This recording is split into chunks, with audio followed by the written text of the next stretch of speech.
Good afternoon, everyone. Welcome back. Now we have Mr. Rahul Dangi with us to impart his knowledge regarding some concepts like principal component analysis, support vector machine, cluster analysis, decision tree, and bagging and boosting. But before we begin, I would like to introduce him to you all. Mr. Rahul Dangi is an alumnus of IIT Delhi. He has worked with CDAC, Pune in the field of machine learning and deep learning. He has worked on many applications like number plate recognition, automatic data generation, keywords and entities extraction from documents, etc. Currently, he is working on scaling compute intense deep learning applications and is solving the problem of training and deployment time of applications on AI clusters. With these words, I would like to welcome Mr. Dangi. It is a pleasure having you with us. I request you to kindly take over the session. Hello.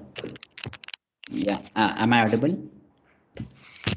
Yes, sir, you are audible. So thank you, Vishakha, for the introduction, and good afternoon all. So let me start with my presentation.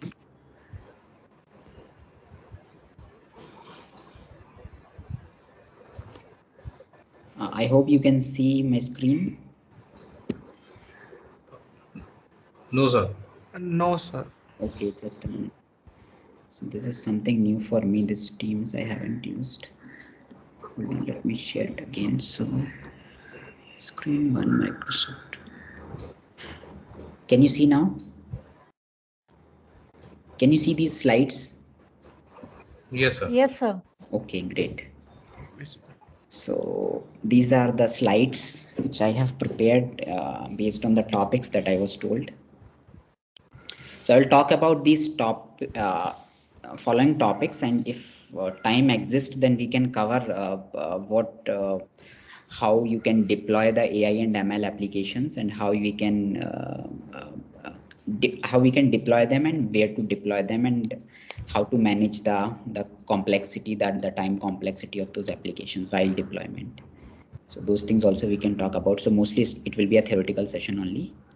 So let me present. Okay. So I hope you would have been given a basic introduction of machine learning.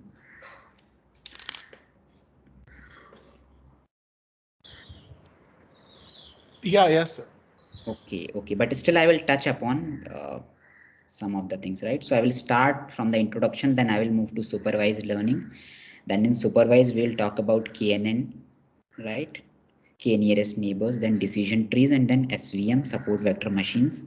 Then unsupervised, we'll talk about k-means, we'll talk about PCA, then ensemble learning we'll talk about, right? Okay. So let me give a brief introduction about machine learning. So from this diagram, I hope you can understand, right? On the right side, I am displaying a human. On the left side, I am displaying a machine, right? So from the right half, you can see, right, how the kids and how humans learn, right? So based on experience, they will make some induction, or they will have some intuition or some rules in mind they will set up, right? Let's say if you tell a kid, okay, this is a picture of an apple, or this is an apple. If you will show him a fruit and you will tell him, okay, this is an apple, and whenever you will bring some similar app, when you will bring another apple, then the kid will be able to tell based on the rule, okay, this should be an apple, right? So humans learn based on rules, based on induction, right? So on the left side, I'm trying to tell you how the machine learns, right? So in the machine, rather than these rules or something, we have these models. Basically, model is a mathematical network, we can say. It can be a very simple mathematical expression, let's say y equal to mx plus c, or it can be a very complex mathematical expression which can combine some layers of these expression y equal to mx plus c, nested layers, we can tell what is there in neural networks, right? Okay, so I hope this is understood, right? You just have to take care, right? In machine learning, we'll be having a mathematical model which will be training based on the historical data, right? Similarly, with humans, we give them experience, we train them, right? We tell a kid what is this picture about, what is this this device, what is this, and so on, right? And similarly with machines, we give the historical data as the training data, right? So for training, we'll require a lot of data. The more complex the model is, the more the data we need for training, right? And once the model is trained, once the mathematical expression is trained, we'll be feeding a new data and we'll be able to get the prediction out of that, right?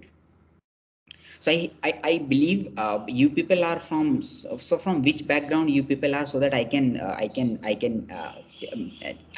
take the session accordingly. So that will be helpful. If you can tell me like whether you have done some ML courses, or whether you are very new to this field, or whether you have some hands-on on this ML and DL. If you can tell me, I believe like, right, there are only 5 to, how many participants are there? Okay, there are only five participants are there. If you can tell me like what is the background you people have, so then based on that we can continue. Sir, we have more participants. You are just being shown the presenters. Okay, I'm We being have from the actually, presenter. yes, So, sir, more than 500. And here, everybody, there are mixed background. Mostly CSE students are there. But we had a hands-on session yesterday and today on deep on learning, machine learning machine you learning. people had. Yes, sir. Yes, sir. Okay, great.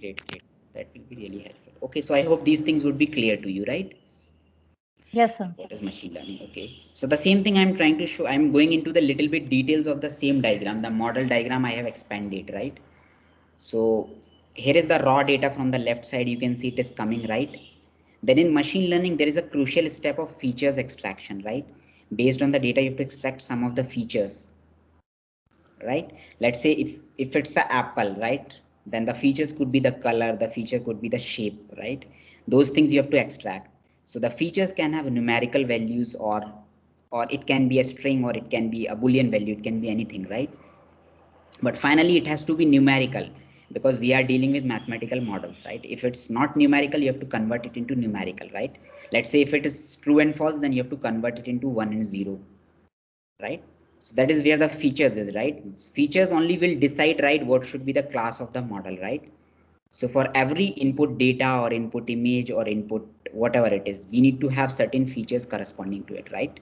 Basically input data will be a list of features only, a set of features only, right? Let me take you the example of apple and mango again. So in the case of apple and mango, the shape can be one of the feature, right? The color can be another feature, right? The weight can be the third feature, right? The taste can be another feature, right? The more the features, the more the data you have, the better the classification or whatever problem it is, whatever prediction you want to do, that you can do, the better you can do, right? Then once we have the feature, the next step will come about choosing the model. So there can be a list of model, right? So it depends like what type of problem you have. If you have a classification problem, then you can go with SVM, you can go with logistic regression, you can go with other models, decision trees, random forest, right? A set of models that you have. If it's a regression model, then you can go with curve fitting and other regression models that you have, right? So that completely depends on what type of models you have. And it also depends on how much data you have. Some people say, okay, I have some, if you have limited data, then you should not go with very complex deep learning models, right? Let's say if you take the example of RNN, sorry, ResNet, if you take the example of ResNet or VGG, if you take, those are very complex models. They have around 50 to 100 layers. Some have 150 layers also, right? So in order to make those type of models learn, you need a lot data, 100 GBs of data, 200 GBs of data. But you have very limited data, then you should go with very simple models, right? Okay. So that completely depends on choosing the model, completely depends on what type of data you have, right? And what type of features you have, right? Then you will be having a cost function or the probability function, then you have in the third place, right? So what is the use of this function? Basically this function will tell us like when, so your models will keep on training, right? You will be having this lot of data, you will be selecting the models, and there would be some unknown parameters in the model, right? Let's say if my model is y equal to mx plus c, very simple model, right? So m and c could be the unknown parameters, right? X could be the input, which can be a matrix, which can be a vector, depending on how many features you have, right? and y would be the output class, right? So that's a very simple model. So it has m and c as unknown parameters, right? So finally we want to figure out the values of m and c based on the data set that we are given. Okay, so to find the value of m and c, we'll be doing some sort of training. We'll make the model learn. How we will make the model learn, how we will test when to stop the training, up to how many iterations we have to train, that will be decided by the optimization function or the cost function, right? So here the cost function comes into picture, right? You have cross entropy as the cost function, you have mean square error as the cost function, right? So basically this cost function will, in short, in layman terms, will tell you, so you'll be getting one output class from this model, right? And one class will be there corresponding to the data you have, right? So in the data you will be having, let's say you will be given a certain set of features of mangoes, and you are told, okay, this is a mango, right? Let's say the color is yellow, the shape is so and so, and the weight is so and so, and the class is mango, right? So you are given in the input data. So those are called labels, right? The classes or the labels. So the labels will be given to you in the input data only. So in the cost function, basically you have to tell how much apart is the predicted label from the actual label, right? Actual label will be given to you in the data, and the predicted label you will get from the model, right?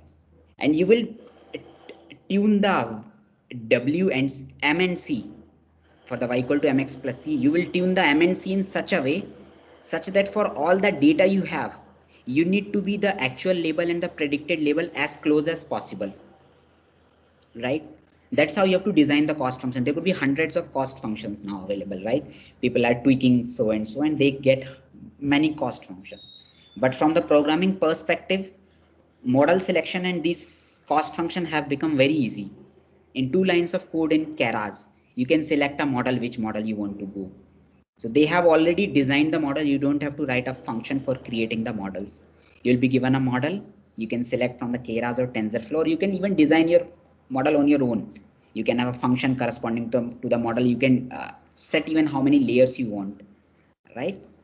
But those things are very easy these days, right? But the thing I want to tell you how these things are used, right? So how this optimization or this cost function, what is the importance of this, right? Okay, so then we start the so the goal of the training is like the actual label should be as close as to the predicted label for all the input data you have, right? Once we find the value of m and c after certain iteration, let's say, then we say, okay, our model is trained. We have trained a model, and this is my accuracy, right? So accuracy we'll find on the test data, which we can keep apart, on which we will not train our model, right? Test data or validation data, there is slight difference, which we can, I hope you would be aware about it, right?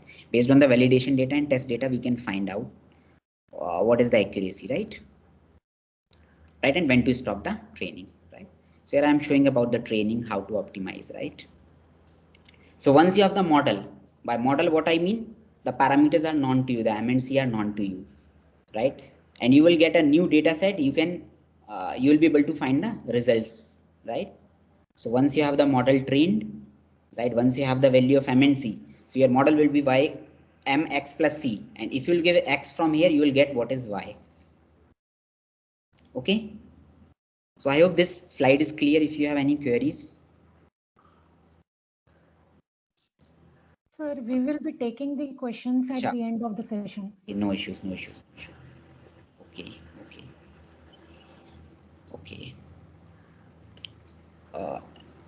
Let's talk about the features. So I will touch upon, for 15 minutes I will be talking about the basics, so that it would be easy for me to talk about the ML algorithms, right? So that you'll be more.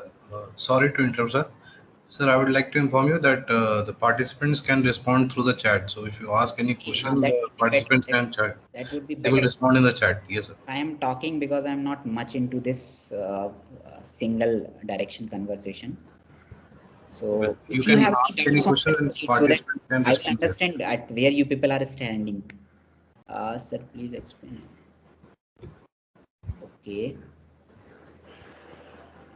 Okay, so please explain again. Okay, so Prabhat, you have issues with the flow I explained you, right? the machine learning flow I explained you.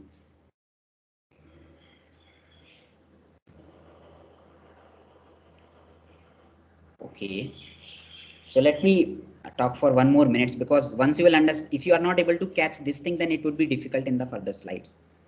So that's why I asked you. So let me tell you. So in the machine learning, basically in very simple terms, if I tell you, you need some sort of mathematical expression, right? Right, you need some sort of mathematical expression which will be your model, which can be very simple, like y equal to mx plus c, or it can be very complex. It can involve exponentials, it can involve some cost functions, a lot more than it can be nested with multiple mathematical expressions. What is there in neural networks, right? There are nested mathematical functions, right? So it can be from very simple to very complex. So this is about the model, right? And the first thing is about the input data. The first thing is about the input data, the data that will be given to you for the training purpose, right? And here is your mathematical model, right? Which is the brain of neural network or machine learning or deep learning, whatever you call, right? Basically, we have to train that model, right? Basically, we have to find the unknown parameters in the model. So there will be some unknown parameters in the model, right? So you have to find the values of those unknown parameters in the model with the help of this data that you are given to you. Right, let's say let's take the example of the MNIST data, which is a very simple data set, right? So there are the data set is for images for handwritten characters from 0 to 9, right? So in the MNIST data set we have around 60,000 instances. I mean 60,000 data set are given, and each instance can belong to a class from 0 to 9, right? So that is the input data which is given to you. There are features. So what are the features? Basically it's 28 cross 28 image. So the pixel value of, so the intensity of the pixel is the feature we can take in the MNIST data set, right? So 28 cross 28 features I have in that data set, right? And what is the class? The class can be from 0 to 9, right? Right. And what is the model? Let me take the model. Let me take a any simple neural network. I can take my model, right? The thing is, like, it should be able to return the y value should range from 0 to 9. It can be anything, right?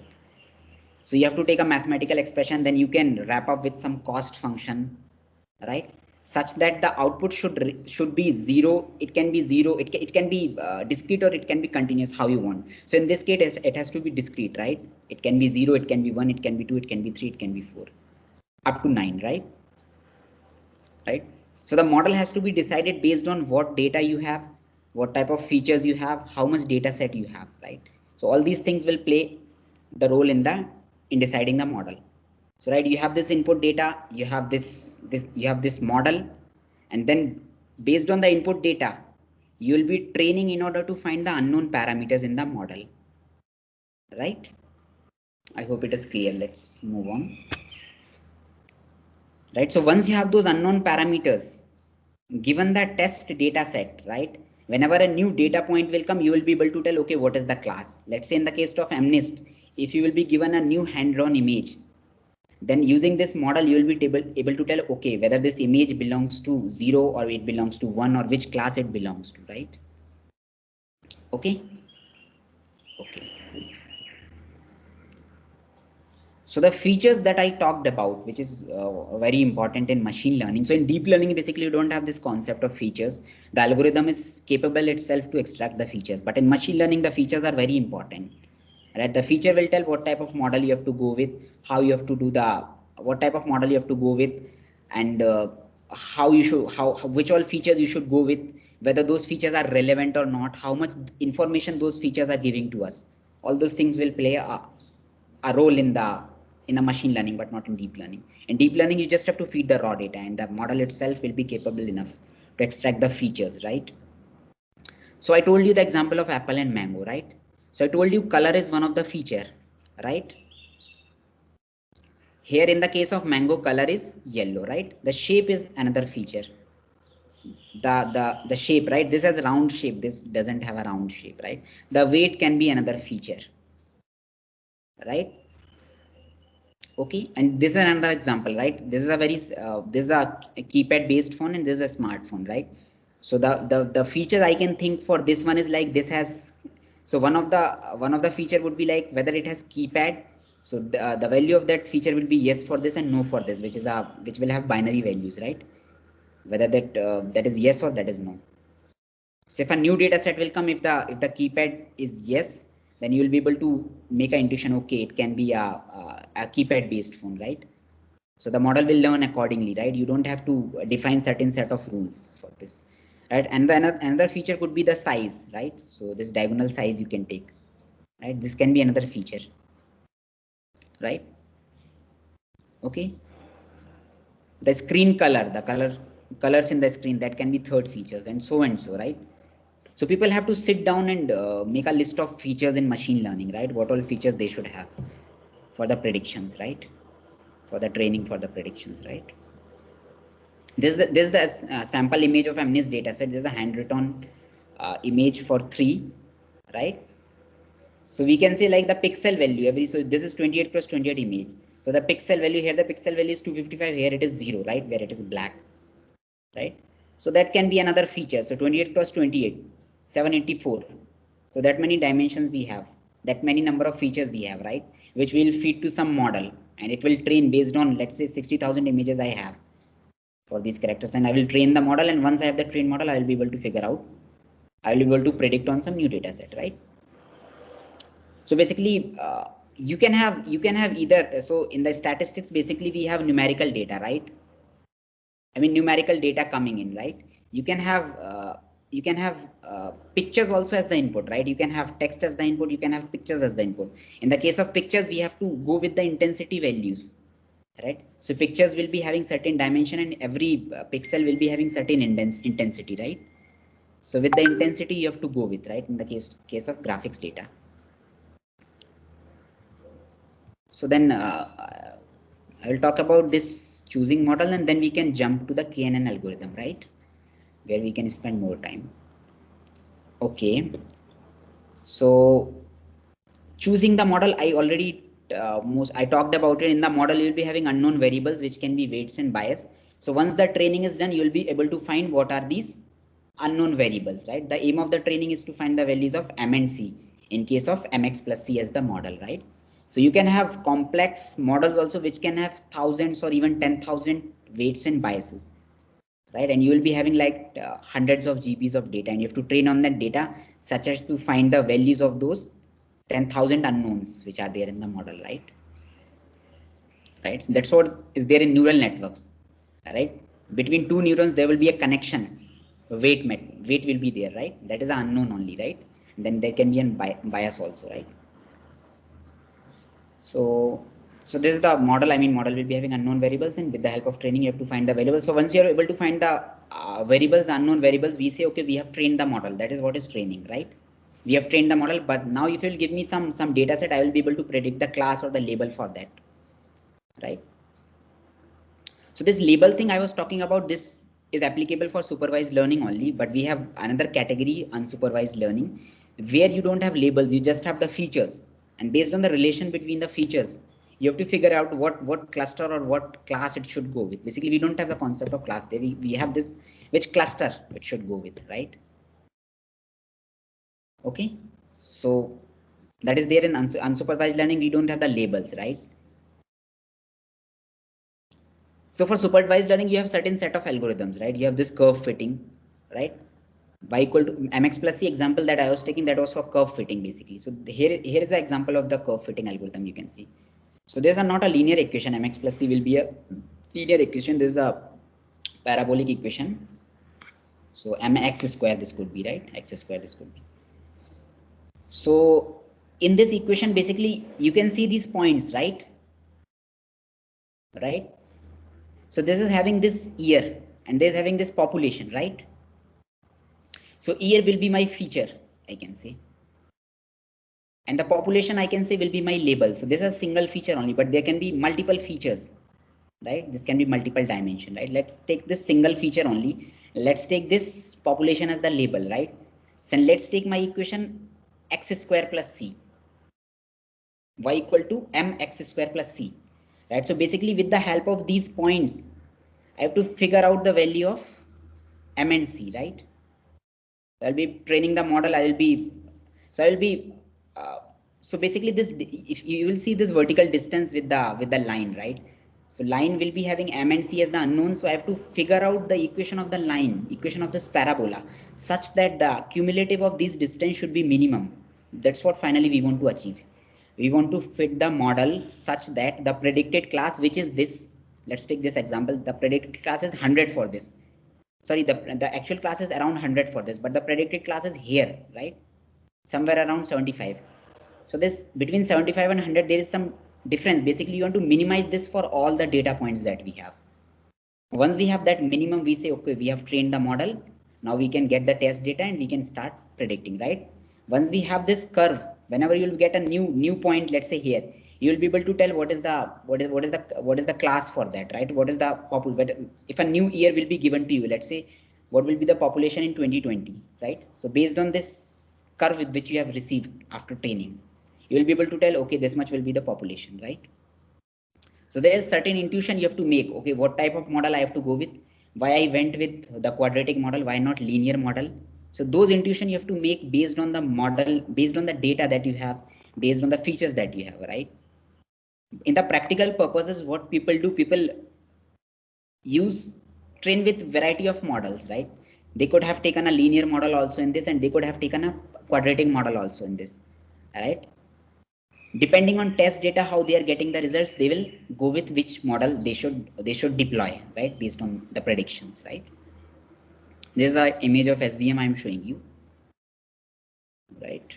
This is, I think, Perceptron. This one is. Right. So I hope you understood the what is the gist behind this machine learning models, the training, right? What is the aim of the training? What we get after training, right? Yes, sir, it is clear. Okay, cool. So supervised learning, I already told you what is supervised learning. Basically, in supervised learning, what you have is you'll be having the label, right? But in unsupervised learning, you'll not be having a label, right? So in supervised also, further you'll be having two classification two categories: classification and regression. Classification, the class will be discrete, right? It can be infinite, but it will be discrete, right? 0, 1, 2, 3. In regression, it will be continuous and it can be infinite, right? In this also it can be infinite. It's not like you will be having some limited number. It can be unlimited number of classes also, right? But the thing is, like, this will be discrete, right? Here we have two classes, smartphone and basic phone, right? In handwritten digits, MNIST, we were having 10 classes, 0 to 9. In email spam, we will be having two classes, whether it is a spam or not a spam, right? So there's an example of regression I am giving you. In regression, the class will be continuous, right? Let's say here I am having house price, right? So price will be continuous. It can be 10,000, it can be 10,100, it can be 10,199, right? Okay, so it will be continuous. So this is a regression example, right?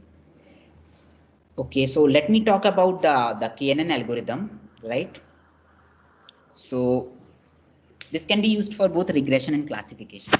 Okay, and in this KNN algorithm, basically you don't have to do the training. By training, I mean you don't have to learn some model, right? You don't have to find the unknown values or some model. It's not like that. So this algorithm is not that preferred, but this is a very basic algorithm. This will make you understand how the classes are predicted, right? How we make the predictions, right? So I've taken this example and we'll go into the algorithm of this, right? So on this image, you can see, right? You can see you have two classes. This is a very simple example I have taken, but in reality, there would be like many classes, and it will not be just 2-dimension data. It can be like 1,000 dimension. It can be any dimension data, right? It can be any dimension data, right? So what is this K basically? K stands for how many neighbors, surrounding neighbors you are checking, right? Let's say we have two classes here, right? One class is this class A, another is class B. So for class A, we have around 5 points, right? And for class B, we have around 5 points. So this is equal data, right? So let's say this is an unknown data point I have received. This is star. I don't know like which class it should belong to, right? I need to figure out what is the class for this model, right? So I will have to decide a value of K. So in KNN, this K is very crucial. What should be the K? Here I am taking K as the 3 for simplicity. If K is 3, I will check the 3 nearest surrounding neighbors. Right now this is in 2 dimension, this can be in n dimension. So how you will check out these nearest neighbor? You can use Euclidean distance or some other distance measures you can use, right? Using Euclidean distance, as you can see, if I will draw a circle with 3 instances inside that circle, since I have k equal to 3, I will check 2 of the points belong to class B and 1 point belong to class A. So what I can tell using this, I can tell, okay, this has a 2/3 probability belonging to class B and 1/3 probability belonging to class A. Right? I hope this is making sense, right? So you can tune the value of k. If I take k value equal to 6, okay, if I take k value equal to 6, then I will be telling it has 4/6 probability belonging to class A. It has 2/6 probability belonging to class B. Right? So now you will tell me, okay, while k was 3, then it was having higher probability for class B. When k is equal to 6, it is having higher probability of class A, right? So this is contradicting, right? So you have to set the value of k in such a way. So you have to check with multiple k's, and based on maximum voting, you can tell what should be the k or what should be the category, right? That's how you have to check it, right? So in this, you don't need online training. So as soon as you will receive that data, you will be start checking, okay, you will start checking the distances of this point with all the points that you have, right? And using those distance, you will be checking, okay, then you will sort the distance using n log n, right? And then based on that, based on the sorting, you will pick the top closest 3 if k is equal to 3 and closest 6 if k is equal to 6, and then you will be checking the labels for that, right? Okay. So let me move to next slide. Okay, so this is the KNN algorithm. So what I will do, I will wait here for 2 minutes so that you can read through this algorithm, and then I will explain you, right? So then we can talk about the complexity of this algorithm, right? So you can read about it, and if you have any doubts, you can ask me in the chat. And other doubts also, if you have, you can ask those doubts also.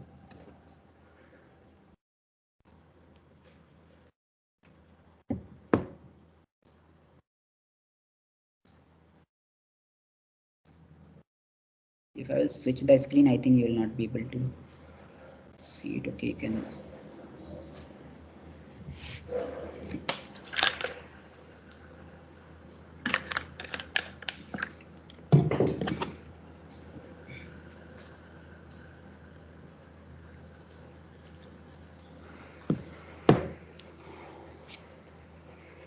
So this is the algorithm. You can code this if you want in Python. If you want to try, some people want to try, you can code this in Python. So in Python, you have direct functions for sorting and all, right?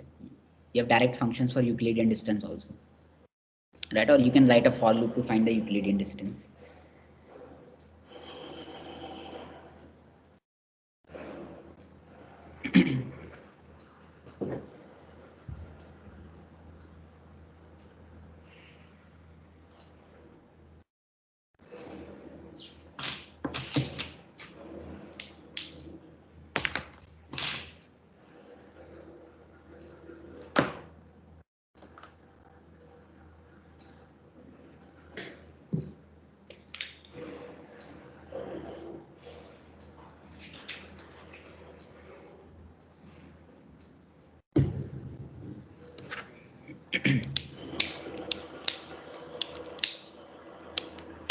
Okay, so let me quickly go through this, and then we can take the questions, whatever you have in this algorithm or whatever I have covered.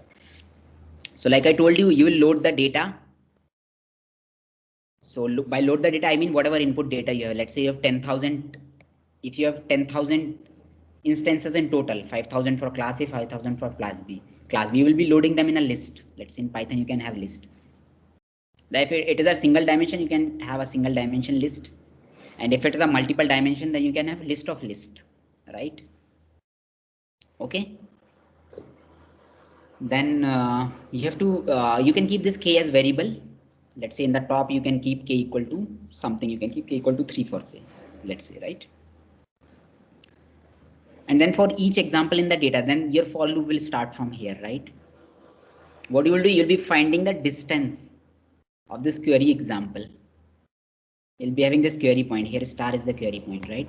You inside the for loop you'll be finding the distance, right, with all the points, all the given points. So let's say I was having 10,000 points, so I will run this loop for 10,000 iterations, and in every iteration I will be checking, okay, this query points, I'll be finding this, the distance of this with this points, right?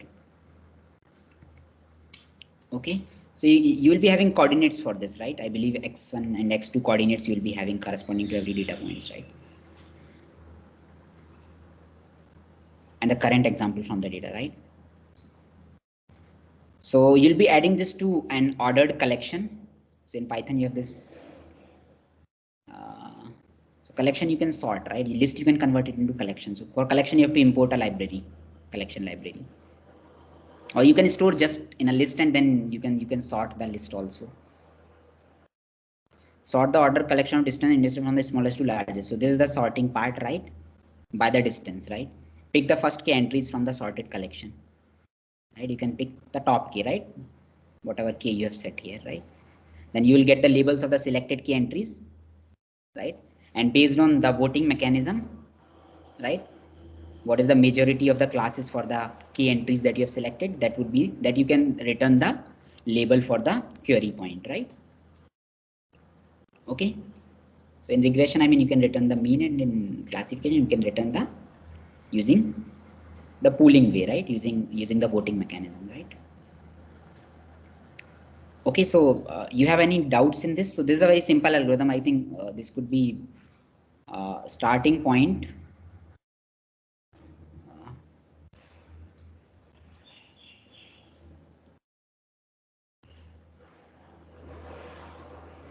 Meeting chat, I can't see anything. Chat is turned off for this meeting. Okay, no longer is. Okay, I think you're not able to post the questions. Okay, let's continue. We can take the questions. Sir, if you want to take the questions, we can enable the mics and participants can raise their hands and we can take them accordingly. I'm not sure about what type of questions going in other algorithms, which could be even more complex than this. So I have to figure it out how much depth we can go into. Let's not try to cover all the algorithms. Anyway, we can read about them. But let's try to explain whatever best I can have explained in this session. So let's have the mic on if anybody has any doubts. If you have some small doubts, you can ask now. If you have some deep detailed question, then we can take them in the later stage, or you can mail to me those questions. But let's take the quick questions in between, right? So that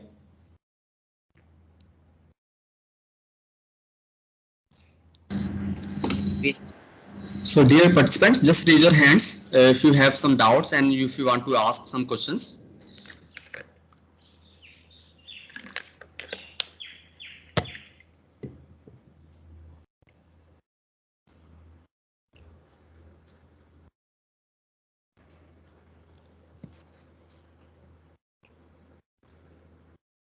I can see somebody can manage. I'm not. Yes, Richa Dubey. Just unmute yourself and just ask the question. Unmute yourself. Richa Dubey. Beneath Raj.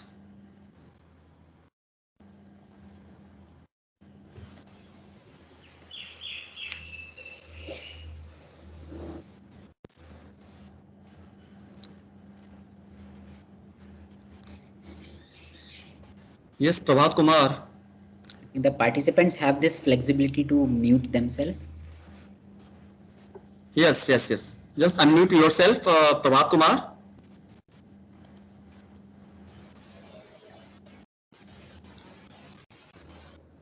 Yes. Ask the question. Prabhat, you are not audible here. Khushbu Saha.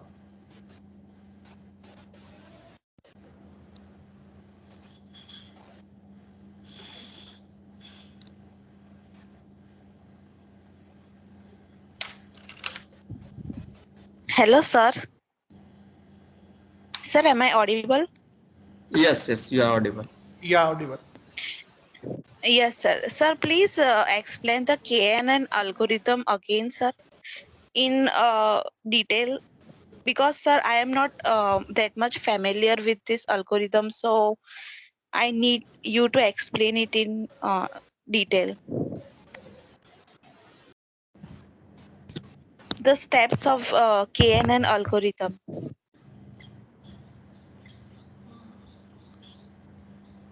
Dani sir, can you hear me? I think maybe he has some connect issue. Yes, sir, you are audible. No, I am just talking about the speaker actually. He having some problem with network, I think so. So, okay, just wait. He and maybe he joined shortly again. Okay. Yeah, joined. Yes, please ask your question again. Actually.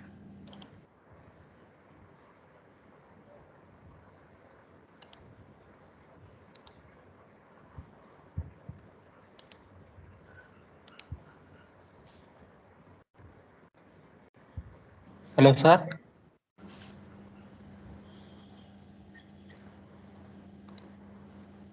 Yeah, Ravi, ask question. Hello, sir. KNN long form what is, sir? KNN algorithm.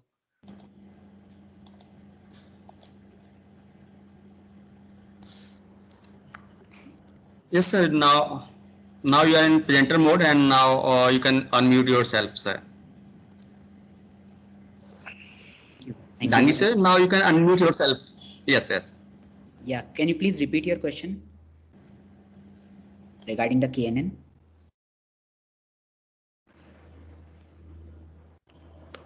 KNN full form what is, sir? What is mean KNN full form? KNN full path. KNN full form. I am asking, Okay, sir. KNN full form is K nearest neighbors. K nearest neighbors. K means what is the value of K you are choosing, right? Let's say I've taken 3 and 6 example, right? So K nearest neighbors. I am studying in BE Artificial Intelligence and Machine Learning, sir. That's why I asked, sir. Dear participant, if you have some basic questions which is already presented by the speaker, then you can ask here. Otherwise, at the end of the session, we will take the questions from the audience. Okay. So please, sir, continue. I think so. You can continue, and then we will take the questions at the end of the session. Okay, no issues. Yeah. Yes, sir.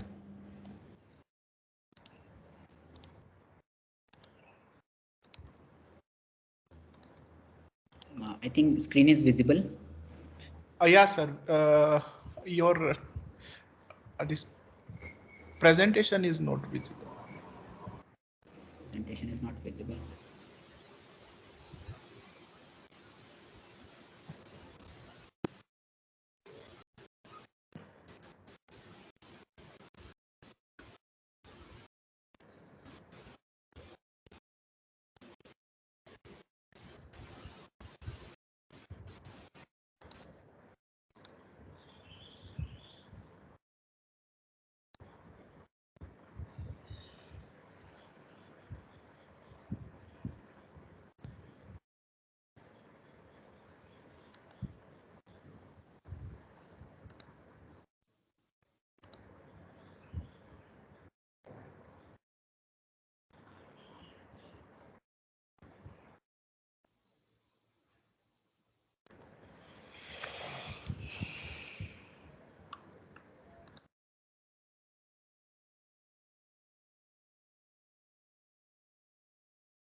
I think there is some connectivity issue.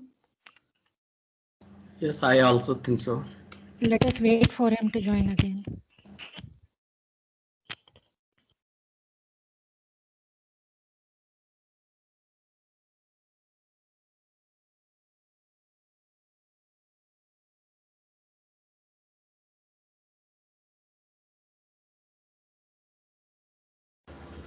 Hello. Yes, sir, you are audible. Audible, sir. Audible. Okay.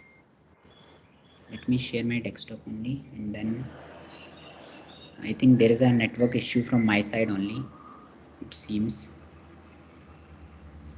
So now your screen is visible. Okay, great. Still it is visible, right? Okay. Yes. Cover my side and then we can have the Q&A. I'm facing some issues. So I talked about this KNL algorithm. Let's move to the decision trees, right? So decision trees also you can use both for classification and regression. And from practical purposes, if I tell you, if you have limited data, you can blindly go with decision trees. That's what I do. So this is the best algorithm. This is time efficient algorithm, right? With KNN, the problem is every time you get a data point, right? You have to calculate the distance, and at best you can find the distance in n log n, right? That is the best way to find the distance. Time complexity is n log n, right? So this is a very complex algorithm. It is very time consuming. So in the deployment purpose, people don't usually go with KNN algorithm, but decision trees is a lot used in machine learning, right? If you have a classification problem, you have a regression problem, you can blindly go with this algorithm decision trees, right? In machine learning, okay? So in decision trees, what is the very crucial point is the attribute selection, right? Basically in decision trees, you will be making a tree of attributes, right? Let's say if I give you the example of the smartphone and basic phone, right? And let's say the size is the attribute.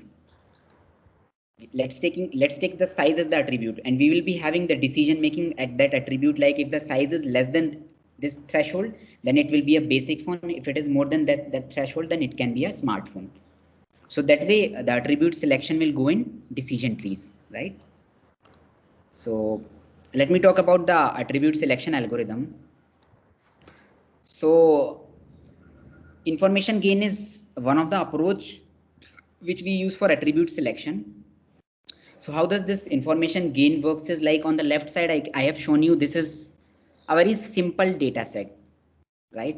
How many, there are around 3 attributes or 3 features in this, right? And this C is the class, right? As you can see, these are all binary attributes, right? This X can have value 1 or 0. Right, this X feature can have 1 or 0, Y feature or attribute can have 1 and 0, and similarly for Z, right? And the class, there are only 2 classes in this, 1 and 2, right? So this is a classification problem, right? So you will see on the right side, can you see this diagram on the right side? So on the right side, if you will see, there's the root node, right? In the data structure, you would have seen the top node is the root node. Then there's the branch. On the branch, we'll be having this attribute threshold. So here for the, I'm selecting X in first case. Let's create 3 experiments, right? Let's create 3 experiments. I'm not showing here, but let's create 3 experiments in which one division we will do based on X, another we will do based on Y, and another third we will do based on Z. Right? So basically we are trying to understand which attribute, based on which attribute we should do the branching, right? For this decision trees, right? If I do it based on X, and if I say if X equal to 1, then on this child node I will, if X is equal to 1, then on child node I will put these which have X equal to 1. So which have X equal to 1? This one is having, this one is having, right? This one is having, right? And this one is also having X equal to 1, right? So this 1, 3 and 4 will go in this, right? So for 1 and 2, the classes is 1. What is the classes of the fourth one? 2. So these 3 instances will go in this. What about this one, X equal to 0? For X equal to 0, this one will go, which is having class 2. So this is here, right? Okay. So then we'll be finding the entropy. So who is the parent here? This is the parent. What is the entropy of parent? So how to find the entropy basically? So the formula for the entropy is y into log y. Basically, y is the probability of this belonging to class. So basically, it will be summation of, like, let's say summation of yi into log yi, where I will range from 1 to 2. Here we have two classes, right? So let's say if I select a point randomly, let's say I have given with these 4 points. If I select a point randomly, what is its probability of belonging to first class, class 1? It will be half, right? Because we have 4 points and we have 4 points and points or instances, and 2 points belongs to class 1 and 2 belongs to class 2. So they are even, right? So the probability is how much? Half. If I take any point randomly, the probability is half that it will belong to this class, and half if it may belong to this class, right? So half into log of half. How much is that? Log of half is log 2 of half is how much? 1. So half into 1. And where from where is my I ranging 1 to 2, because I was having 2 classes. So half plus half is 1. So the entropy of the parent I have got is 1, right? So how is gain calculated? Gain is basically you have to subtract from the total entropy, you have to subtract the entropy of its childs, right? So this may sound a little bit complex here, but these things you don't have to do while you will be programming, but just for understanding we are going into this. This you may not have to go into this while you will be coding, right? You just have to write how many levels you want in this decision trees, and using sklearn you will be pulling this this function for decision trees. You will be giving the input data, you will be telling how many levels you want, and it will do the training for you, right? That will be a 3 line of code, but this just for understanding what is happening behind, right? Behind there would be functions designed to calculate this gain, right? What will be the child entropy you will be calculating? So can you help me? Similarly, the way we calculated parent entropy, similarly we will be calculating child entropy. So what will be the entropy of this one? So let's take for the second class, this is 1 and total is 3. So 1 by 3 into log 2 of 1 by 3. And this is 2 here. So 2 by 3 into log 2 of 2 by 3, right? And minus sign will be adding. So this will go around this one 0.9, right? So here 0. You will wait with how many classes are there, how many total instances are there. So there are 3, so 3 by 4. Here it is 1, so 1 by 4. Right? So, and then you will find 0.3112. Let's do the same thing when, let's not do it for Z. I know this Y would be the best. If I divide it based on Y, then I will be clearly able to divide, right? If Y is equal to 1, then all the elements in this child will be for class 1 only, this first class only, right? If I take Y equal to 0 here, then here will be 2 elements, and both these elements will be for class 2. Right? So there is a very clear division you can see in time. I mean, based on visualization we can see, but based on algorithm here, based on this, we have to decide which one attribute we should go with, right? So we will take the case of Y, right? If you will take the case of Y, then this information gain will be maximum, and we'll say, okay, Y will be the attribute that we'll go with, right? So that will be the use of this attribute selection, okay, in decision trees, right? So using this information gain, you'll be able to select, okay, which attribute we have to go with, and information gain you will be calculating for different experiments that you'll be performing. That's right. Let's say here we have performed 3 experiments. One time we have taken X, another time Y, another time Z, and we found that in the case of Y, the information gain was maximum. So we'll say, okay, Y will be the branch here. We'll make the branch based on Y. And visually also we can see if Y equal to 1, then both the elements we will see in this box of class 1. So we have done a division. If Y equal to 0, then both the elements we will see in this box will be for class 2, right? You can see from here, right? So we'll say, okay, we'll take Y as the attribute, right, for this branch. So similarly, this can be nested. There can be multiple layers, multiple levels, I mean, multiple levels, right? The height can keep on changing, right, for this tree, right? And these elements will keep on dividing. Here there are 3 elements. Further there can be division. 2 elements can go into one of the child node, another element can go into another child node, right? We can have further divisions. We can make use of nested way also. Here we have used X, Y in the first level, then we can further use X or some other attributes also, right? Okay. Okay. So let me come to SVM now. So in the SVM, basically, it is used for binary classification also, but using some mechanism, you can use this for multiple classification also, using one to many. right? One class and many class you will take in the second class, right? But it is more primarily used for binary classification, right? So as you can see here, there are two classes with us, right? One is this X, right? Another one is this cross, another one is this circle, right? So basically the aim of SVM is to find a line which will separate these two classes such that the closest point should have the maximum distance, right? That is what this complete algorithm is doing. What this algorithm is doing, basically it is trying to find a line which will properly separate these two classes such that the closest point will have the maximum distance, right? So that's what is happening here. Basically this is what the mathematical thing is. So basically here we are making the equation of line, if you will see. So I will not go into this, I will say it will be time taking only. So basically this gamma, what is this gamma here? Gamma, you can see gamma is the distance from this line, right? Gamma is the I is the distance of this ith point from this line, perpendicular distance, right? So basically what we have to do based on my statement, we have to maximize the minimum of gamma I. So this gamma is the minimum of gamma I, means this gamma will be the closest point. Let's say this could be the gamma distance, right? So we have to maximize this. So we have to train the algorithm. We have to find this line which will be having W, M and C as the unknowns. We have to find the value of M and C such that this gamma is maximum.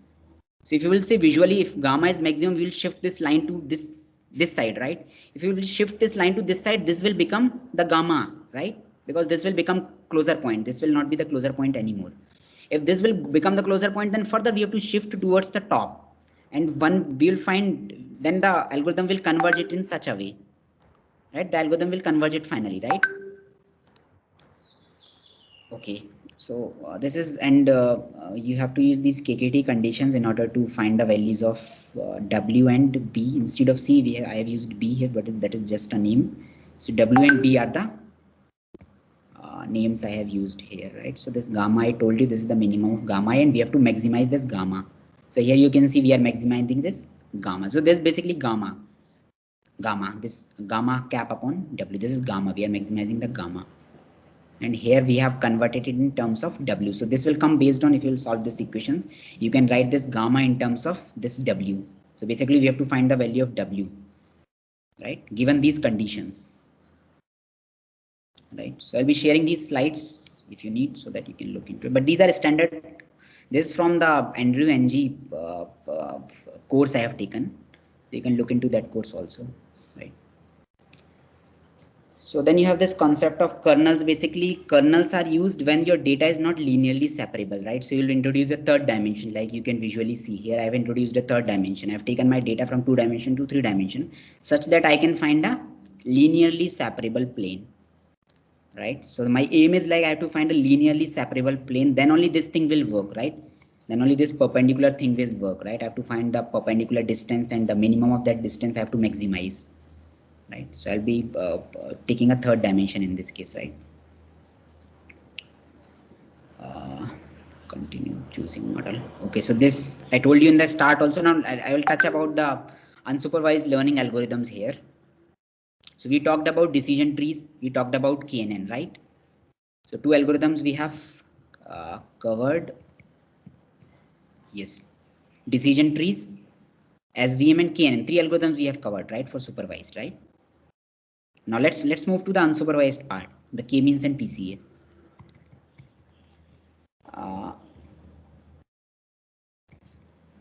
Okay, so here we'll talk about unsupervised. So in the unsupervised also, like we'll be having a model which will be having unknown weights and bias. But the thing is, in this unsupervised learning, you will not be having the label or the category for the data points, or the class, the label will not be there, right? Let's say if I give you the, let's take the MNIST data set. In MNIST data set, you were having the label, right? You were having 28 plus 28 image, and you were told, okay, this image belong to class 0, this image belong to class 1. Let's remove that classes. The class is not given to you, are just given the plain images. Based on the relation between the features, based on the information from the features, you have to figure it out. Which, based on the information from the features, you have to figure out like how to make the model such that if a new data points will come, I'll be able to tell the class for it, right? Basically, we'll be having the concept of clusters here, right? Basically, based on the feature similarity, we have to form certain clusters, right? And if a new data point will come, we'll be matching it features with the cluster features that we have. And based on that, we can tell, okay, this particular data point features matches with that particular cluster. So it will go into that cluster, right? So in the case of MNIST, we can take 10 clusters, 0 to 9, right? And we can run this k-means algorithms, right? And whenever a new data point will come, we'll be matching it features. And we'll say, okay, this data point's feature matches with cluster 2, so it will belong to cluster 2, right? Or class 2, right? So for unsupervised learning, we'll be talking about k-means. Let's go into this. Then we can touch upon PC also, and autoencoder I think will fall in deep learning category. So that is not supposed to be covered. So let's talk about k-means and PC in this.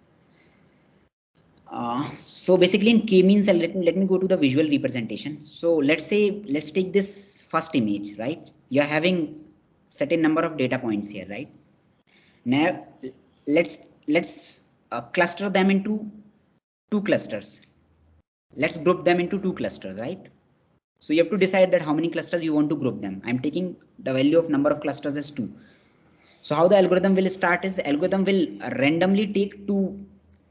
It will take 2 points anywhere, or it can allocate classes to any 2 points out of this, right? Let's say if I allocate this one points into this red class, and this one point I will go into this blue class. This one point I have randomly allocated. I don't know which classes they belong to, but I have given them the classes or the cluster name I have given. This cluster name red, this cluster name blue.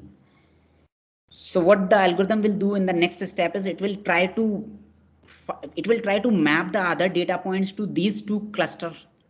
Since I have 2 data points only, so I have these only are my cluster centers. So we'll be having a concept of cluster center also, right? So what I will do, I will run this algorithm, and for every data point, I will check which cluster, from which cluster center point it is at least distance, right? Let's say if I had taken these 2 as the cluster points, this one red and this one blue, then you can see visually, like this side points will go into this cluster, and the other side points will go into this blue cluster. You can see this visually, right? Based on Euclidean distance only we have done this, right? So now in this cluster we have more number of data points. Now our centroid will change, centroid, mean, or the data center, whatever we call it, that will change. That will come somewhere in the center. That will come here, right? Like you can see it has came here in the 3rd step. In the 4th step it has came here, right? Now again we'll be mapping all these data points. Again we'll be mapping, like if that cluster may change, right? This point will now go to this cluster. This point will now go to this cluster, right? Because it is closest from this. Previously this was the cluster center, right? So this point was in blue cluster. Now it will shift to red cluster, right? Because the cluster center has changed, right? Right. So like you can see here, this point and this point has went to this red cluster. Now you can see, now the cluster, you can see visually they are somewhat separable, right? And then we will keep on running this algorithm. We will keep on changing the center cluster points until the algorithm converge. What I mean by converge is until these data points stop shifting from one cluster to another cluster. All these data points remain in one particular cluster, right? Like in this step, it has shifted, right? These 2 data points have shifted to this red cluster. We'll keep on iterating this algorithm. We will keep on changing the cluster data points until the algorithm converge, or until the data points stops shifting from one cluster to another cluster. Okay, right? You can see here somewhere it will converge, right? So the algorithm, if I talk about, I will give 2 minutes here, and you can go into this, how the algorithm works.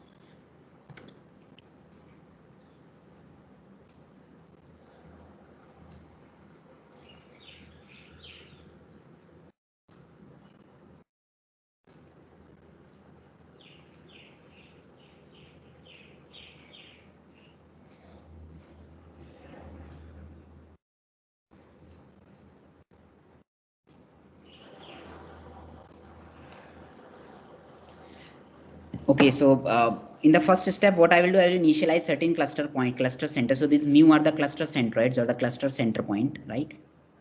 So let's say in this example, I was having 2 cluster points, center points. So mu1 and mu2. Let's say this is mu1, this is mu2, right? But it can be any number of cluster points based on how many clusters you want to group the data into, right? So let's say here we have k cluster points, right? Then we will run this algorithm until convergence. What I'm doing in first step, I'm trying to find the clusters. This is the cluster center I'm trying to find. Ith cluster centroid, right? Right? No, sorry, this is not the center. This is not the centroid. This is the distance I'm trying to find, right? So this mu j is the centroid, and x is any data point. I'm trying to find the distance of this, right? From which cluster the distance is minimum, right? So mu j is the cluster center for all the clusters we have for the k clusters, and this x is on any data point, right? We are trying to find the distance, and from whichever cluster this is minimum, we'll be having the ci. Ci is the class for that particular data point, right? In which cluster it should go with out of 1 to k, right? We'll be having this value of ci, right? Then mu j, then again we'll iterate and we'll change the mu, right? Mu will change since the data point has changed, right? These data points may shift from one cluster to another cluster. Similarly, the centroid, there's the centroid or the cluster center. This will keep on changing, right? Because different number of points will come into different clusters, right? So this is about the k-means algorithm. So in higher dimension also you can run it. So let's say if you have here, I have shown you in 3 dimension, right? In higher dimension, we may not be able to visualize, but you have this Euclidean distance based on which the algorithm will be able to converge, right? But the visualization would be a difficulty in higher dimension.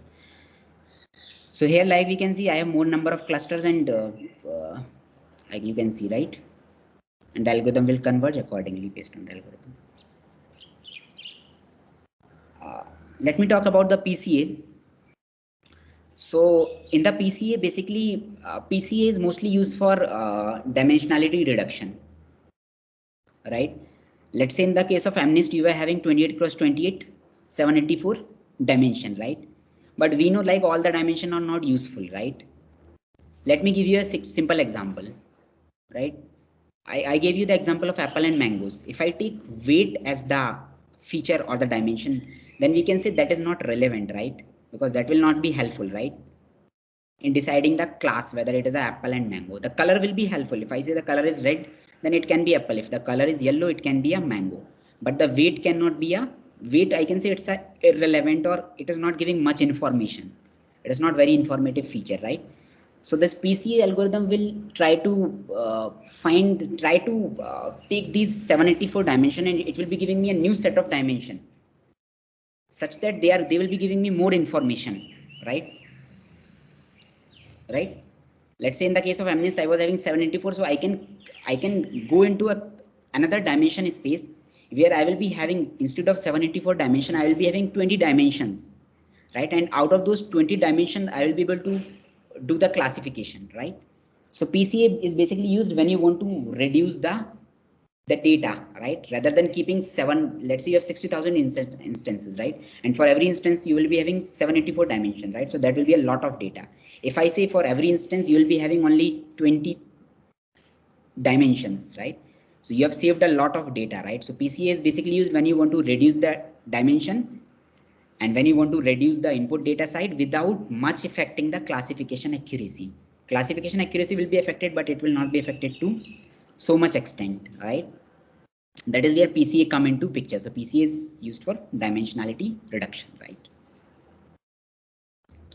So I will quickly tell you. So this is the covariance matrix. So basically, how you can tell like how much information a particular. So basically, another thing that PCA will do is like it will reduce the intercorrelation between the features. What I mean by intercorrelation is, let's say there are 2 features, right? 2 dimension or 2 features. They are giving the same information, right? Let me take the example of the smartphone and the keypad phone. There, let's say one of the feature is area, another feature is diagonal length. So I can say both the features are, though they are different features, but they are giving the same information because both the features are related, right? If a data point or if a object will be having more diagonal length, then it will be obviously having more area. So both these features are related. So we can, with the help of PCA, we can combine these two features and we can make one feature, right? Which will take both these features information, and it will help us with the size also. It will reduce our size also, right? So that is the main use of PCA, right? It will reduce the interrelation between the features. It will reduce the input data size without much affecting the accuracy, right?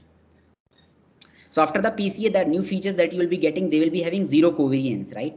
Because covariance is what is tell the correlation, right? Covariance and correlation are directly proportional, right? So if the covariance is less, the correlation also will be less. So basically we want to reduce the correlation in between the features, right? And we'll be selecting the highest variance. So more the variance, the more the information that feature will be having, right? So we'll be selecting the highest variance feature, and we'll be making this covariance as 0, right? So we'll move to another dimension, right? So that's how PCA will be helpful, right? Let me talk about the ensemble learning. So right now we talked about certain algorithms, right? We talked about, in the case of supervised learning, we talked about SVM, we talked about decision trees, we talked about KNN, right? In unsupervised learning, we talked about K-means, right? K-means clustering algorithm, right? But when you go for deployment, you can't tell like, okay, a single algorithm will do the job, right? You need multiple algorithms running simultaneously, or multiple models running in parallel, right? So let's say if on the right side you can see a diagram, right? Let's take the example of MNIST classification only, right? Rather than having a single classifier which is giving me, let's say, 80% accuracy, why not go with multiple classifiers, right? So I'll be dividing the data set, or you can take combined data set also, and I will be training multiple models, like n classifiers or n models I have trained, right? And then I will be getting results from this. Okay, if I will give input image, then this will tell it will belong to class 0, it will belong to class 0. Some are telling it will belong to class 1, right? So based on the voting mechanism or some probabilistic measure, some post-processing function we can design here. Based on that, we can figure out how to combine the responses of various classifiers, right? So basically the aim of the ensemble learning is to improve the results, improve the accuracy, right? At the cost of compute, right? The compute will increase in this, right? Instead of one model, if you are having n models, right? So your compute will increase, but your compute will increase, but your accuracy will be better, right? So in those situations, people go with ensemble learning, right? So these models can be combined in parallel, or these can be combined in series, right? Based on how you want to design, right? So let's say this can be decision trees one model, this can be SVM, and so and so, right? So there's about the ensemble learning. I hope optimization function you would have already covered. So you have this, like I mentioned in the start, like we have this optimization functions, right? Mean square error we have, right? Basically this optimization function will help us like when to stop the training, right? So after every iteration we'll be finding this this optimizing function, or we'll be finding the value of this, right, on the test data, and we'll check how much is the this how much this has decreased, how much it has increased, right? And when to stop the training, right? And then you have this cross entropy probabilistic functions, right? And there are a lot, so you don't have to, so while coding you don't have to write these functions, you don't have to go into any mathematics, right? Like I told you, in simple 2 lines of code you have to give the input data, you have to select the model, but you have to but the thing where you have to use your brain is which model you should go with, which optimization function you should go with, right? These things you have to decide, but you don't have to code these optimization functions, these are already there, right? But you have to make a decision in selecting the model, in selecting the optimization function, right? There you have to make the decision. And how to optimize also, you have these algorithms you have for optimization, like gradient descent. These are standard algorithm, batch gradient descent. Now Adam optimizer and a lot of other algorithms are available, right? Basically this will decide like when to stop the training. Like you can see from this picture, right? GW is the error, right? If the error is minimum, then we say okay, let's stop the training, right? Here. And this is about deep learning. So I have talked about machine learning only, but this ensemble learning can be used for deep learning also, where you can have multiple neural networks running in parallel, right? Right. Deep learning, like I told you in the start, we have to use when we have a lot of data. Right. If you have limited data, you should go with machine learning, and that too try to go with decision trees. Right.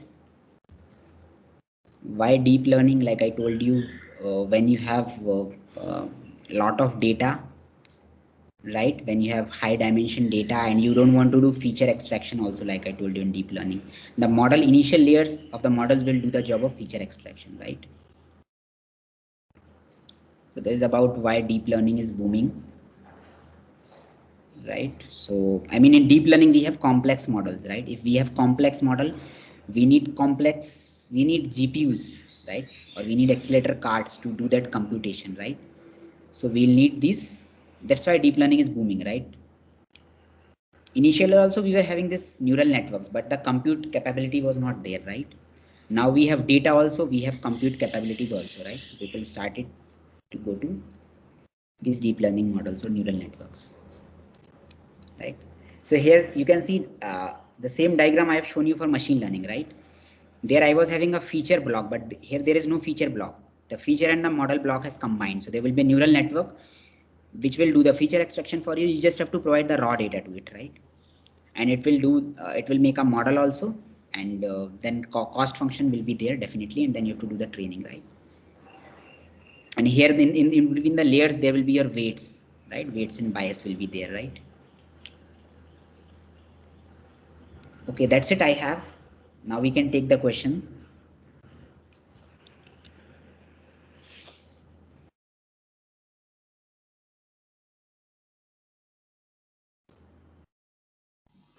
Yeah, any question, participants, you can raise your hands. Dear participant, just unmute yourself, then ask the questions. Or if it is Richa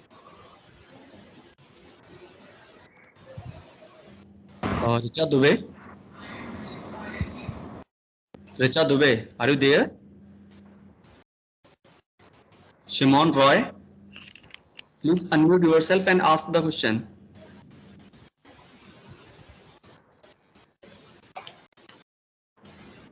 Poonam Kumari.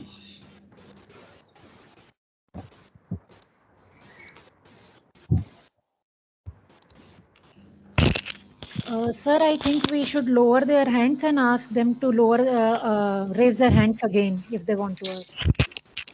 Okay. Okay, I have lowered the hands. So, Yes, Pooja Bharadwaj, you can unmute yourself. Yeah.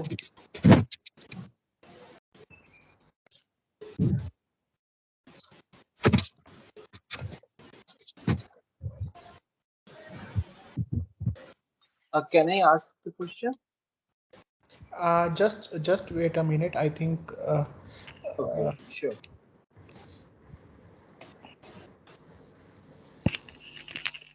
There is some network issue, I think. Mr. Dangi will be joining us again. Sir, what is the actual difference between bagging and boosting, sir? Mr. Dangi is having some network issue. Let us wait for him to join again.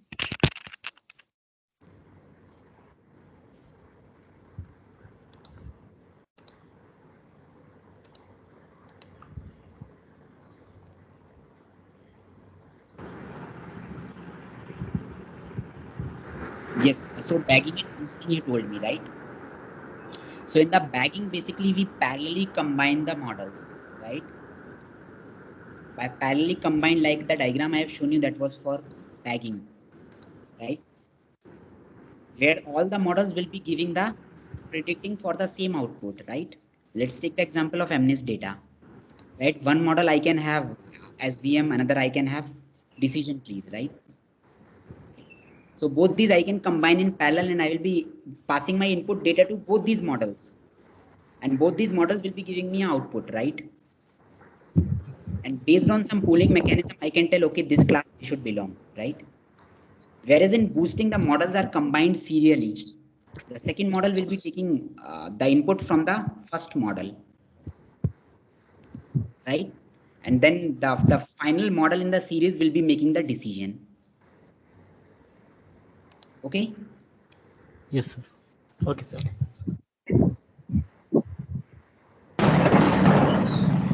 Hello, sir. Sir, is there any Yes. mechanism through which we can make a model which is employing all these three techniques like bagging, boosting, and stacking?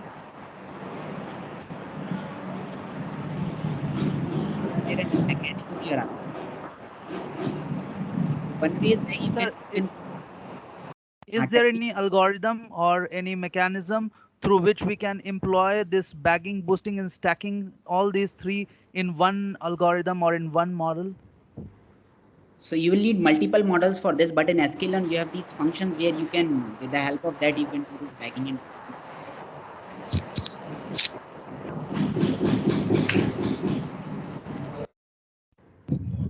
Hello, sir. Yes. Sir, if we are making the decision tree using Gini index, then we will get a Gini index weight as same for two attributes. Then how to proceed further, sir? So if you are getting Gini index as same, but there would be multiple levels, right? It will not be just one level. There are very rare chances like you are getting Gini index same for all the levels. So I have shown you the example of one level only, right? One branch only was there, but there would be multiple branches, right? Okay. So then it would be very rare, like you may get same. But if you are getting same, then you can go with anyone, right? It will not make any difference. Okay, sir. Thank you.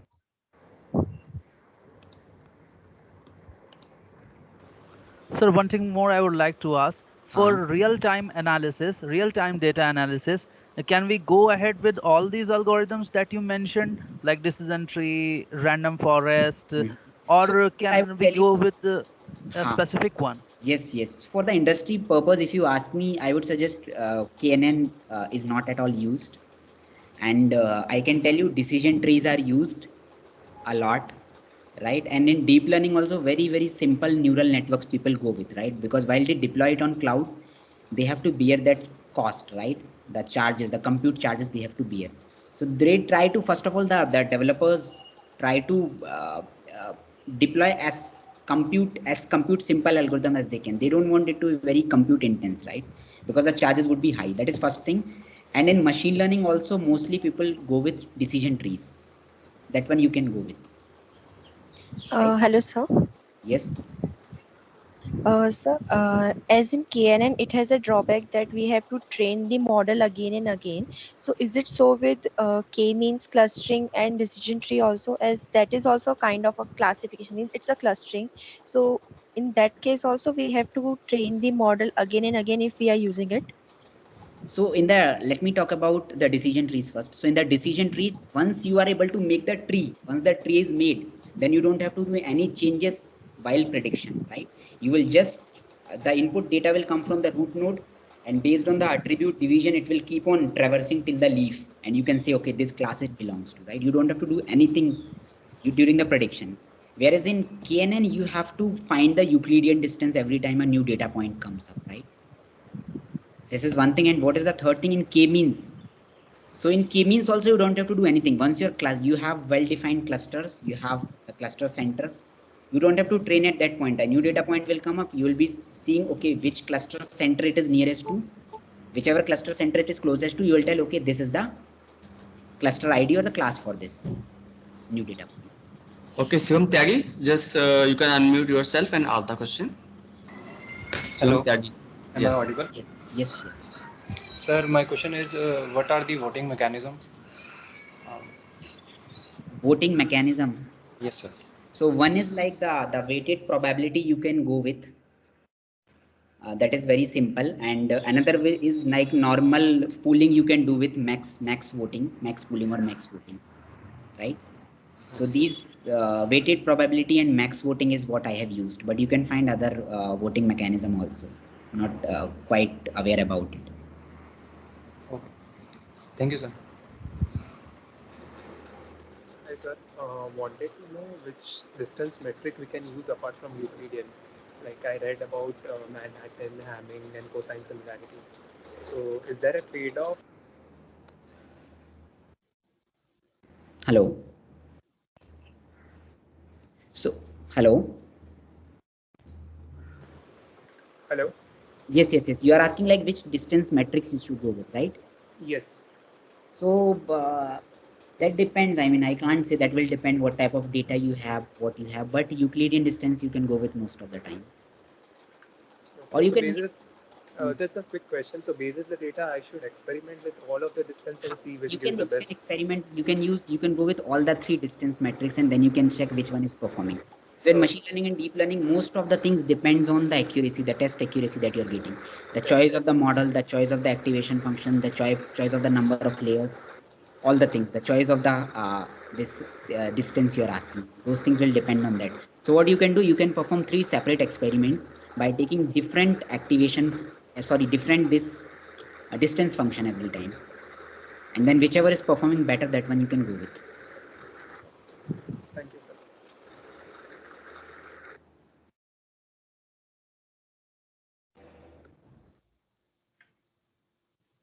Am I audible? Yes, yes, yes.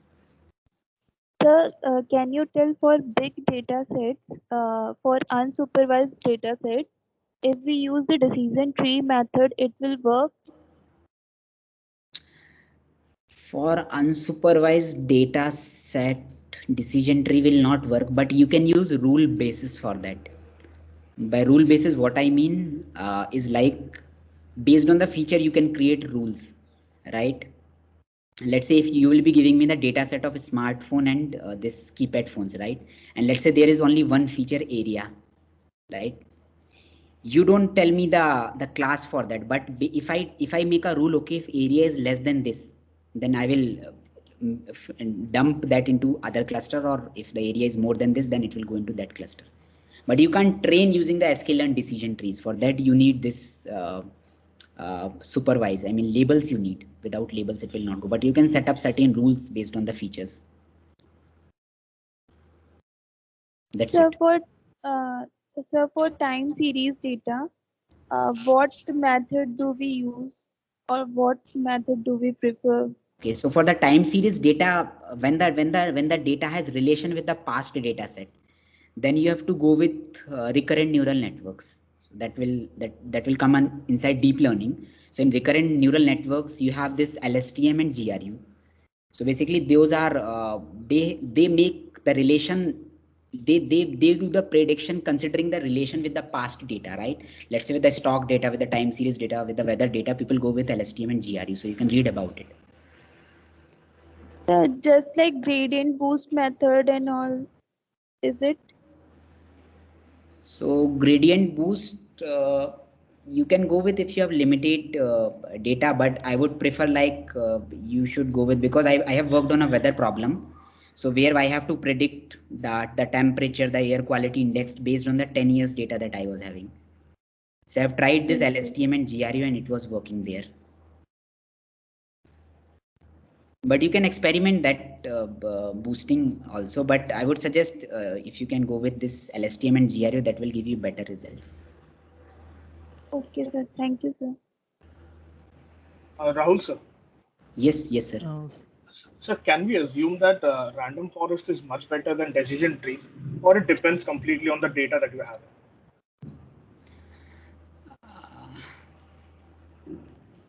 So in random forest, you will be having multiple decision trees, right? Yes. So I can't give you a clear-cut answer, but I can tell, I mean, those things, it depends on the data. You have to do some experiments, right? So while I was working on this problem of OCR for the number plate recognition, so I have performed multiple experiments, around 20 experiments I have performed. Using, so hyperparameters we have, right? You have to do hyperparameters tuning, and then you have to perform experiments, right? Then you can visualize the results beautifully in TensorBoard. And based on those results, you can decide, right, which model I should go with, what hyperparameters I should use, right?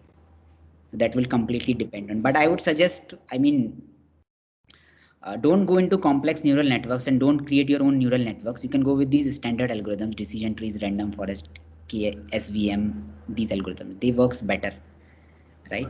And within that you have to do certain experiments to figure out which one you should go with. The thing is that random forest will have a much larger scope than decision tree.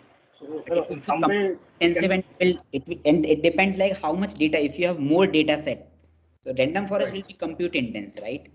So if you have more data set and if you are able to get better results in random forest, then go with it. But if you have limited data set, then random forest will not work fine, because it has more number of variables and you need more data set to train. Otherwise random forest will underfit with limited data, right? Understood. Thank you so much. Rahul sir, since we are running a little short of time, it's already 3:30. Let us take one more question and the rest of them can email you if you allow them. Okay. Yes. So we will be taking just one more question. Qayamul Haq, Khushbu Shah, if anybody is going to ask it, please do that now.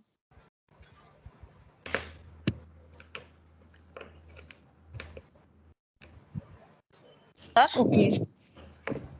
Yes, Khushbu. Am I audible? Yes, Khushbu, please ask your question. Yes, sir, please explain the KNN algorithm in brief. Okay, so KNN is K nearest neighbors, right? Basically you have to find the nearest neighbors given the query points, right? So basically you will be getting a query points and you'll be finding Euclidean distance with all the data points that you have, right? And then you will be selecting the K nearest data points, right?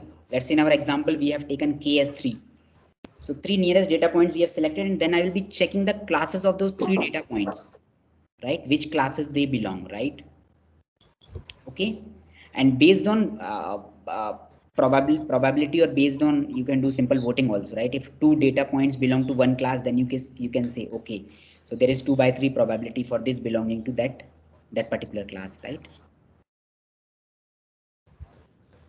So if you want, you can email me. I will share some resources where you can quickly understand these algorithms, which I usually follow.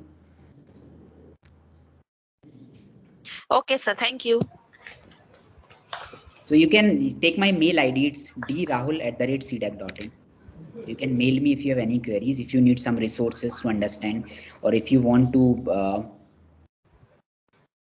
know like how to deploy the models, where to deploy the models, how to optimize the models, right? Those things I can help you with, right? At any point of time, you can mail me at Sir, can you send your email ID? It's D for Delhi, Rahul, RAHUL @cdac.in.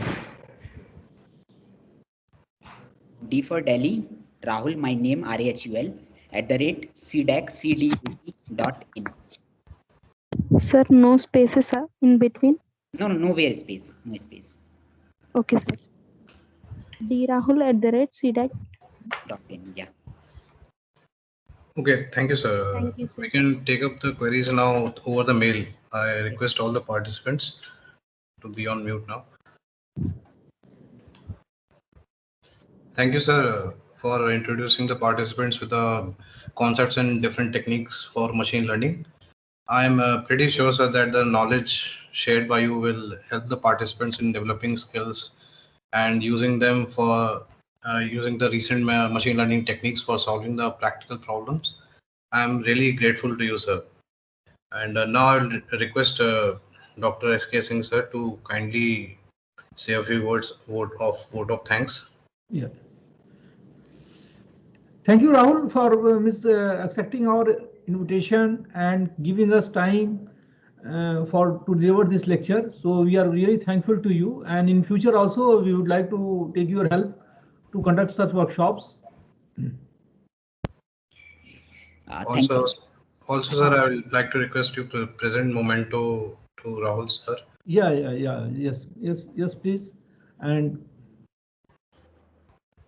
thank you. Thank you, sir, very much, sir. Thank you, sir, and thank you, everyone. Yeah. I hope this my participants must have enjoyed your lecture and learned a lot of things from you. So, and in future also we would like to have your company here. Yes, definitely, sir. Definitely. Yeah. Yes. Thank Thank you. you very much, Rahul. Thank you.